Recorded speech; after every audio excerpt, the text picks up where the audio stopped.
Welcome to Car Wash M&A, the podcast, brought to you by Amplify Car Wash Advisors, the #1 advisors of car wash chains nationwide on mergers and acquisitions and capital advisory services.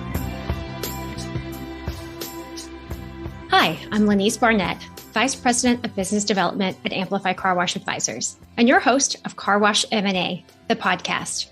Here, we'll take a deep dive into the current mergers and acquisitions activity of the car wash industry, with the goal of keeping car wash owners informed on where the market is today and where it's going tomorrow, so that you can make informed decisions about your business. We'll help you answer the question, should I sell my car wash now? Or should I enter growth mode and really scale my operation? Each month, I'll speak with industry experts who will share practical advice on how to sell or scale your car wash. While the industry is undoubtedly changing, what remains constant is the need for solid information so you can evaluate where you are and chart the course for the future of your business.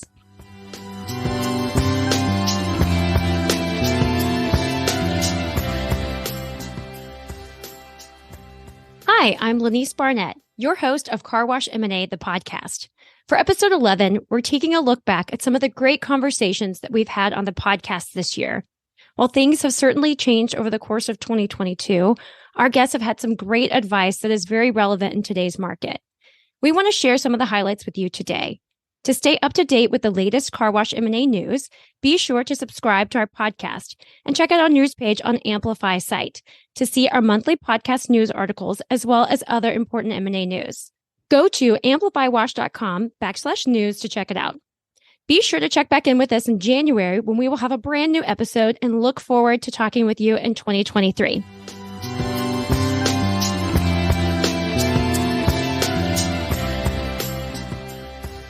In March, we had financial markets expert Chris Jinks on the podcast. He talked with me about the strong headwinds that we were just beginning to face at that point in the year. At that time, the war in Ukraine was just beginning to impact the economy. Inflation was rising, but interest rates had certainly not yet risen significantly.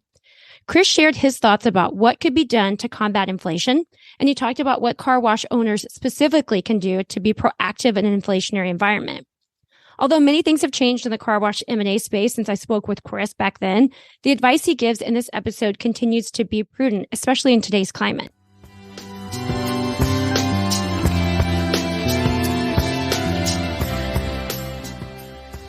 So inflation, what can be done to control inflation, or what can we do strategy-wise as far as it's going to happen? It is happening, but what are some measures that can be done to have an impact on that? Yeah, so the most effective tool to combating inflation is through monetary policy. So specifically, the Federal Reserve adjusting interest rates to cool down the economy and essentially combat inflation. You have to think about, what causes inflation at the end of the day, and it's usually excess in the money supply. So what do you do to control that? You reduce the money supply, the supply of money that's out there in the system. The Federal Reserve, by adjusting the Fed target rate and bringing interest rates higher, that's certainly an effective way. And if you were to think about today's environment, what's causing an inflation, it's really a mosaic of different things, right? You have a global supply chain issue, which is putting a bottleneck on the actual supply of goods. You have surging demand following a recovering economy from COVID-19. And you really have the effects of about $2 trillion in stimulus money really coming into play here. And I know, the stimulus from COVID, a couple of years removed from that, but you have to think, there's a little bit of a lag there between when that stimulus money is put to work and by the time that actually trickles down throughout the economy, we're starting to see the effects of this. So here we are today, inflationary environment.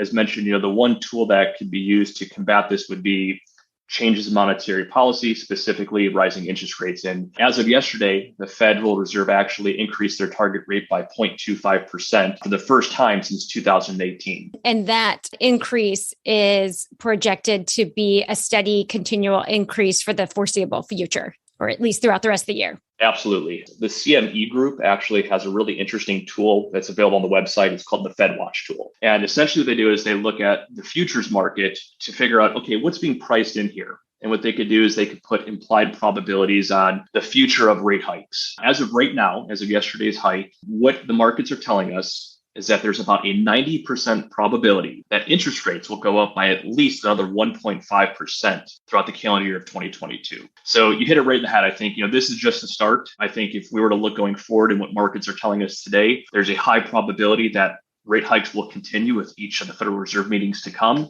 In fact, if you're to look all the way through July of next year in 2023, there's a 100% probability of an increase in every meeting from here on out through the end of July of 2023. So certainly think that's in the cards for the future. We've talked a little bit about what inflation looks like and what rising interest rates look like for the U.S. economy, but what does that mean for car wash owners specifically, and what can they expect, and then what kind of tools do we have specifically related to them? The most direct impact here, obviously, is with consumer behavior, right? How much is inflation going to spook the consumer? And if we were to look at the University of Michigan Consumer Sentiment Survey, University of Michigan, they survey over 500 participants from different geographical regions in the United States, and they ask them the questions along the lines of their personal finances, as well as their outlook for the economy over the short and long-term periods.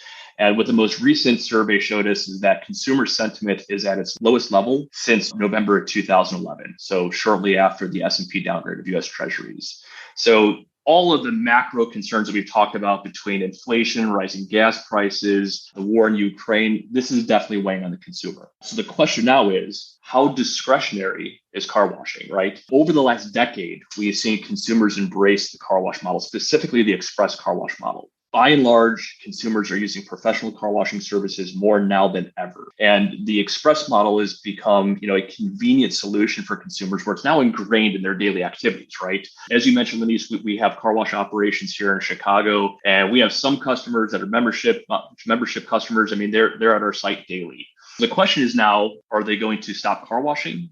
Or will they maybe stop buying a $3 coffee at Starbucks? The last litmus test was, COVID, and right. Car washing was resilient during COVID. So I think, we're learning in real time how discretionary is car washing. And I think, good indication is what's Wall Street telling us. We now have some publicly traded companies out there, Mr. Car Wash, notably.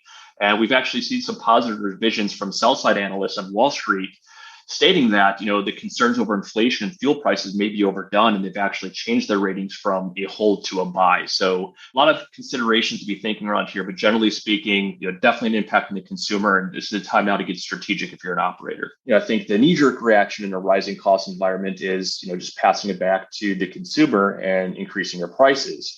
But as mentioned, the consumer is certainly feeling the pain here a little bit as well through inflation, everything being more expensive. So one thing we've heard or we've seen a lot of here lately is car wash chains and operators increasing their prices to accommodate for their changing cost structures. You have to be a little more strategic in that, right? I think strategic price changes may make sense, but you have to really understand your local market if you're going to do that. Specifically, know your level of competition. If you are in a highly competitive market with other alternatives for car wash tunnels, you might find yourself in a game of chicken with the local competition. Also have to consider your local demographic, right? If you are operating in areas where there's less discretionary income, a price change may not be prudent in the current environment because, again, the consumer's feeling the pain as well with inflation at about 8%. And it's not saying that you shouldn't consider price changes, but what we're suggesting is that you should really consider all of these factors before making a knee-jerk decision or reaction based on rising input costs and rising costs on the operator side. Because as you mentioned, consumers, while we're seeing that car washing is less discretionary than other things, say going to buy a cup of coffee at Starbucks, it's still discretionary. Like it still falls into that category. And we have to be sensitive that these price increases in such a sensitive time in their world, in their pocketbook as well, that we don't want to drive them away for that. But there are other things that car wash operators could consider changing or reevaluating within their own operations that could offset some of those rising costs. And that's one of the things that I wanted to talk about with you of what are some options for them to offset this? Great question. Yeah, there's a lot more than just increasing revenues by passing back price changes to your consumer. This is a good time in an inflationary environment. As I mentioned, one thing that usually accompanies inflation is rising interest rates. Now is a really good time to be looking at your debt for your company and specifically using this as an opportunity to potentially refinance some of your shorter term variable rate debt and lock in, longer term debt at a lower interest rate. Especially if we know that the interest rates are going to continue to rise. We see there was 100% probability of rates increasing over the next year, or continually. So we know it's happening. Absolutely. So again, now's a good time to understand kind of what does your debt look like, what does your cost of capital look like, and potentially restructuring short-term variable rate debt to longer-term fixed rate at the current lower rates. That'd definitely be one thing you could do here. Other things to consider, locking in long-term arrangements with your vendors. That's certainly something you could take advantage of today if you expect costs in general to continue to rise. Lock in long-term contracts with your vendors that could potentially keep you at a lower rate today for a longer period of time and remove kind of that exposure to what could be variable pricing in the future. So for more from Chris Jinks, listen in to episode 2. Back in April, we shared an episode with Amplify Car Wash Advisors partner, Bill Martin, one of my favorite human beings. Bill is a successful car wash veteran who also operates Metro Express Car Wash. In this episode, Bill shares some of the industry insights that have helped his company find success and maintain a strong footing amid current headwinds. The tighter the market gets, the more car wash owners need to pay attention to procedures, customer experience, and their team members.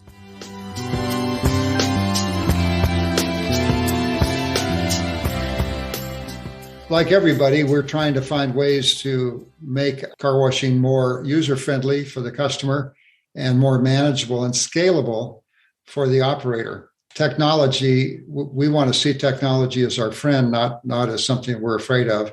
And I think technology you can become overly dependent on it and expect too much out of it. So you got to manage it. But that's some of the things we've done. We're working on some other initiatives right now, actually 3 or 4 different things in technology that we think will be pretty exciting going forward for operators of all sizes to manage the business and to, again, make it a more user-friendly experience for the customer and more manageable for the owner, operator. So with those different technologies and processes that you were working on and then later developed and are now widely used throughout the car wash industry, it just really points to something that's so important to the success and the scalability of a car wash, which is the processing of the cars. So sometimes I feel like we can kind of get lost in how a car wash looks and what the menu pricing is and some of these more visual parts of it, which are all important. But at the end of the day, the ability to process the cars efficiently and process them well and have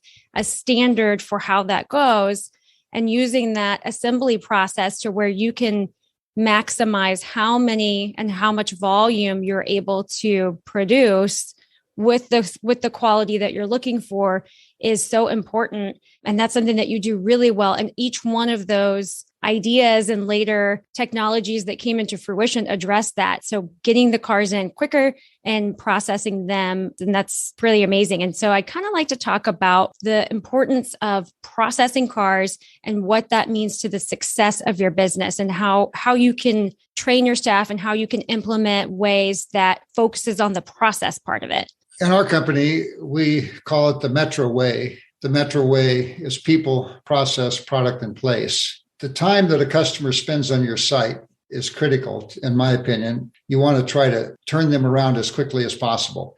We measure that from the time the front tire hits the threshold of the driveway till the back tire departs the threshold of the driveway. So we set standards and goals for how many minutes each process should take or how many seconds. I used to, back in the full service days, I was always frustrated by the notion that we should try to sell the customer as much extra service items as we possibly could sell them so that we could maximize that revenue per customer. And my observation was that while we were doing that, we had these big gaps of empty space on our conveyor. And my argument was we can never make up in extra services what we lose in throughput. If a customer is going to pay you $5 or $7 for a car wash or $10 today, let's say, but you lose a whole space because you're trying to talk them into spending $12 as opposed to $10, that's a losing proposition for the owner operator. that throughput management is so critical. Not only is it critical to maximize your opportunity that day, but it's also very important to the customer. Right. Because that person that's number 4, 5, 6, or 7 in line is frustrated while he or she is waiting for that customer that's, at the point of sale to make a decision about, well, do I want to spend an extra $2 here? I mean, to me, that was just never what we were about in our business. We were always about the processing of the customer and to try to get them back on the street as quickly as we possibly can. There's something there that with the person that's getting the more attention at the point of sale, and maybe there's an idea that the salespeople should be really friendly and chat with the customer because it makes that customer feel good. But the downside of that and the other side of the coin is that all the people behind them are really annoyed that that person's taking up so much time and attention. Totally. That really you're over. And at the end of the day, they're probably not even going to get the upgrade. So you've wasted your time anyways. But you're right that you can't look at one part of the process or of the equation without taking a holistic view of what the other customers are seeing too. Because again, that one person feels special, but the other people feel slighted. Right. And our model for the associate that we want out there talking to the customer is somebody that can be friendly, they can engage the customer, but they know how to keep it short, concise, and move them along without feeling like they're being pushed. But they have an interaction with the customer. They tell them about our services. We always start with,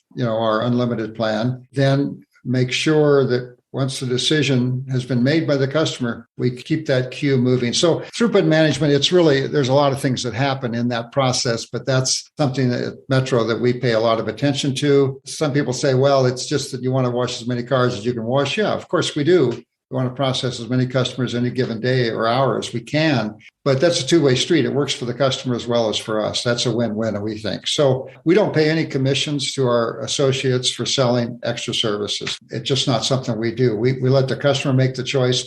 The associate, they're paid to be there and manage the quality and the courtesy, not to try to sell a customer something that they may not want or need. So anyway, that's how we function in that realm, and it's worked out pretty well. It's a constant training and retraining process. Our general managers, their major role at the site is to train. We don't want them in the office. We want them out monitoring. We call it management by wandering around, watching what's going on at the site, giving feedback. We don't really want them plugged into a position, although sometimes they are just by nature of how busy we might be. But so we want them to be moving around and overseeing what's happening. Of course, handling any kind of customer issues that may come up in the course of a day.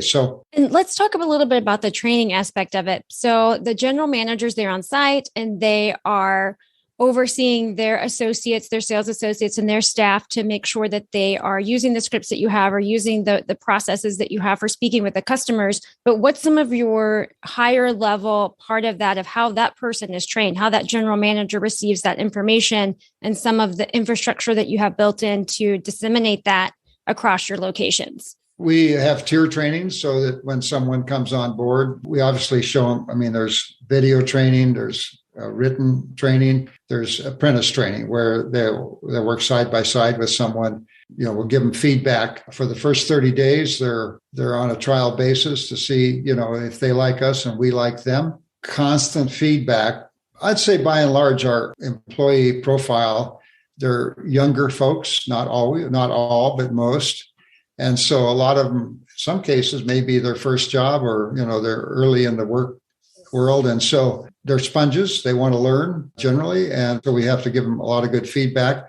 We have regular employee, staff, and safety meetings to give feedback to our team. We mystery shop our sites. We reward people for the right behavior, and we give them feedback for the wrong behavior. So it's just a constant process. And what I see happening in a lot of operations, not just car wash, a lot of businesses, they put a manager into a position of managing the business, but they're really become a fireman and they're trying to put out fires and fix problems rather than really train the staff every single day. We think that's the highest and best use of that general manager at our sites. The area managers then are observing the results and giving that feedback to the general manager. So it's a process. It's never ending.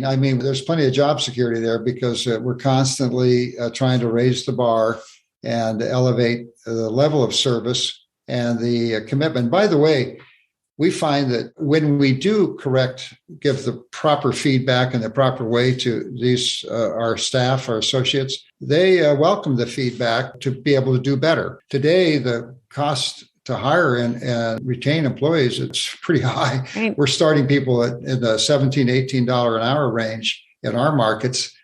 Some people could even be higher than that, depending on where you're at. So we don't want to turn those people over. And we really, really work to keep that turnover down. We want to select the right people. We want to onboard them in the right fashion. But then we don't want to turn them. We don't want to churn them. So, and something that across industries, but I've seen in the car wash industry as well, there's kind of this idea that, or this hope, unrightfully so, that you train someone and you give them the information one time and magically they're going to not only commit it to memory, but to replicate it successfully every time. And it's just not the case. I mean, we are humans at the end of the day. And you're right. A lot of times there are people who are new to that role, or maybe this is their first job. And so that ongoing commitment to training and retraining, and if it's built into the expectation from the beginning, it's so much less confrontational than if suddenly 6 months in, they're getting reviews or quiz or things like that they didn't have from the get-go, to where it feels like it's more of a negative thing than a constructive criticism, or helping them get better and helping the whole team get better. So I think you're onto something there. So we do a employee survey. I don't know if you can see that. We do an employee survey regularly to get feedback from our team, our associates. It's anonymous. They can say anything they want. And I'm always struck by how many really positive comments we get. A lot of times in years past, it's like, well, this job sucks, or, I hate being outside, or whatever. I'm blown away by the positive comments we get. And I think it's because when they join our team, they join a culture that operates at a fairly high level, and they either understand early on that they've got to adopt that culture or they're not a fit. And we see it, we have grooming standards, we have uniform standards, and they're not onerous, but there are expectations that we want them to follow. Actually, just this year have gone away from, up until this year, everyone wore ties every day at work, year round. Wow. Ties and, a white shirt or a blue shirt, depending on their position. We have made the decision this year to go to polos. Maybe it's kind of a golf look. Yeah, maybe it's a sign of the changing times, but we supply very nice uniforms. We make sure that we have uniform standards. And I think a lot of folks do this, but we're in the retail business where we have retail customers, and we like to say retail is detail. And so you got to pay attention to those details all the time. And you got to remind folks. And pretty soon, again, they start to bring that into the culture, and you see it becomes almost automatic. For more from Bill Martin, be sure to listen to all of episode 3. In October, we shared our episode with guests Derek Merchant and Michael Murray from Champion Express Car Wash. Derek and Michael both share some systems and procedures that have helped them find success as they scale their business. Derek talks about the importance of building a strong executive team. Michael shares about the choices he made once he came on board, and he helped bring Derek's vision to life, and as well as the vision of the Merchant family to scale their car wash business, Champion Express, to a whole new level. Take a listen.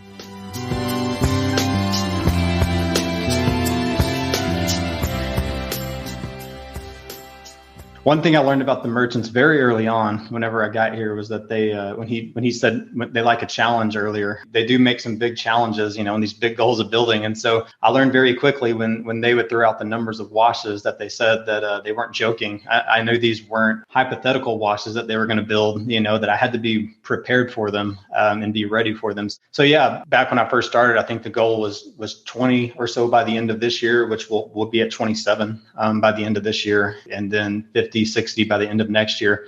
And so as I started thinking through that and started strategizing, really coming in, taking over 8 washes, in all honesty, is no joke. And so that's where I was when we started. And I immediately wanted to get a foundation, right? And so it's truly about that foundation, because I knew if we were going to get that big, that fast, that nothing matters unless you have the foundation set and ready to go. So I immediately tried to get to work on an executive team. And and finding the right people. I'm adamant about finding, there's a quote from the movie Miracle, but I'm not looking for the best ones. I'm looking for the right ones. And that's really what I tried to do. And we were able to accomplish here. An executive team that could help build this thing out and build the culture and everything we were looking for. So we did that. We got to work on building the executive team, and then built our field ops team, and then our training department as well. And so I wanted to let the washes come to us, not us go to the washes, meaning knowing that these things were coming. Whenever we took over these washes and opened them up, that we had the staff ready. We weren't doing as much training just there on day one. We already structured this thing out, even from a regional standpoint. When you're looking at opening new sites, do you have the team ready to go to where you guys do practicing, or you do the on-site training where you have kind of a team that comes in and they, start giving them the process and the manual and the scripts and things like that? Sure. So what we do is we have two counterparts. So we have a field ops team, and then we have a field training team, and the training team doubles as store openers. So when they're not opening stores, they circle around to all of our washes doing continual training. And then whenever they're opening up washes, so we have it fully planned out. I could tell you how many weeks beforehand that we start each wash, but training the site leader, getting everything in place before. And then throughout opening day, we have at least 2 trainers on site, a regional operations person on site. And so we're very intentional about how we open up these washes and how we prep for them. And was it through your background with your previous role that some of these things made sense to you, or is this just new store openings in general or growth in general? So what kind of guided that? So for the most part, maybe a little bit from there, but for the most part, learning as we go, listening to my different team members that have experience in that. Hey, we would really like to have this when we open a store. For sure. Or we really need this. Yeah, and that's really what managing is, right? It's giving the people that's working for you the right tools to do their job. And so I just listen, what tools do you need? Here's the standard, here's the expectation. What do you need to do that? And then it's really just about putting that in place. It sounds like you two specifically work really well together. From my own experience as well, yes, you need somebody at a counterpart or someone that you work that closely on an executive level, or even if it's on a store level where you have a manager, an assistant manager, or 2 co-managers or your teammates. It's important to have that relationship personally as well. It doesn't mean you have to be best friends, but if you have something that you can build off of, that makes that trust and it makes that ability to listen to each other and to actually hear what their needs are, what they're saying. And it seems like that between the two of you that you have that. And sometimes I think that that's overlooked in the professional world, that it still matters that your personalities click. You don't have to have the same thoughts. It's better to have the balance, but you still have to have a working personal relationship as well as the working professional relationship. Yeah, that's 100% right. Mm-hmm. And that's what we've been building on in this culture here is we can be friends, but we can also challenge each other. And I think Mike does that to me and I do that to him.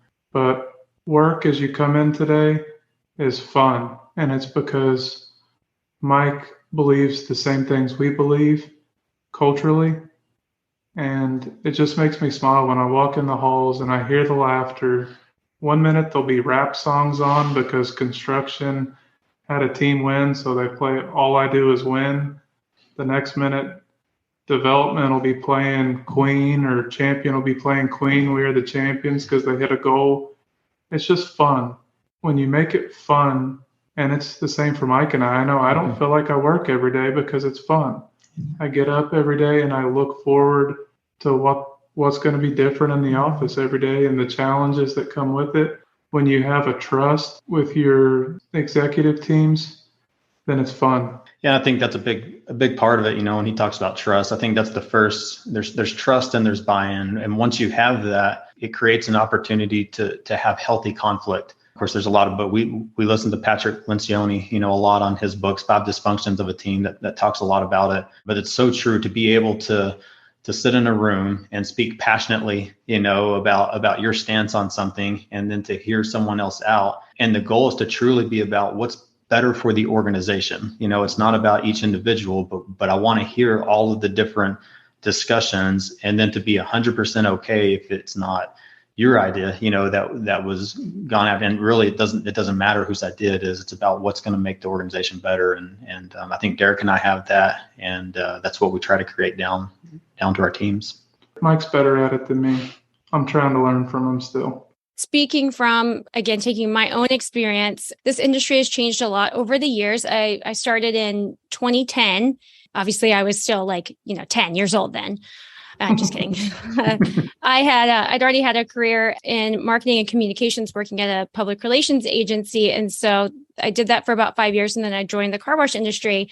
Over time, I've seen more and more women join into this industry. But one thing that really makes a huge difference when you're coming into a room where maybe you are different than the rest of the people that are there is if you have a room that is open to listening to your thoughts or your ideas, and there is a sense of collaboration, then everybody feels empowered to share.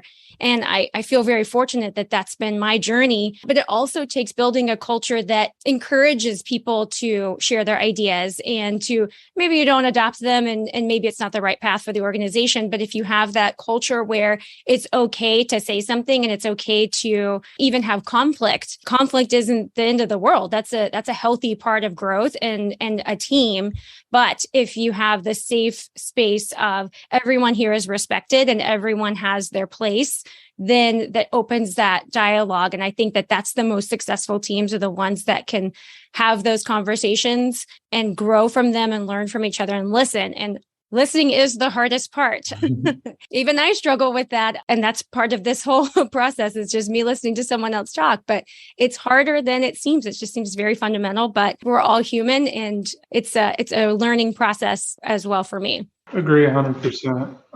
I've had the ability to learn under some very good listeners. My dad is a very good listener. I very much undervalued that and didn't even understand at the time to appreciate that. Mike is a very good listener. He is methodical in everything he does. He hears everybody out. I really believe to be a good leader, you have to be a good listener. Totally. I totally agree. Back to the car wash side of it. What are your goals for 2023? We talked about some growth plans on numbers that you want to, extend your store count, but what will you end next year feeling most proud about if it goes kind of according to what you foresee and what you're planning out now?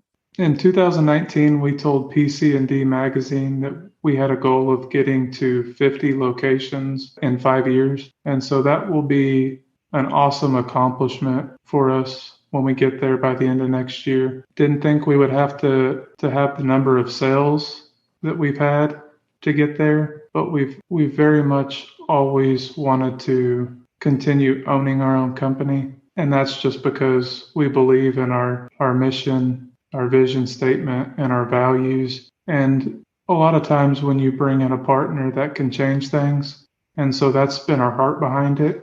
It's not been about the merchants making money. If that was the case, we would have retired after last year. But it was very much about, hey, we're building something cool here. We want to continue building that. We want to see what this thing looks like operating 50 car washes. That's been the goal from the beginning.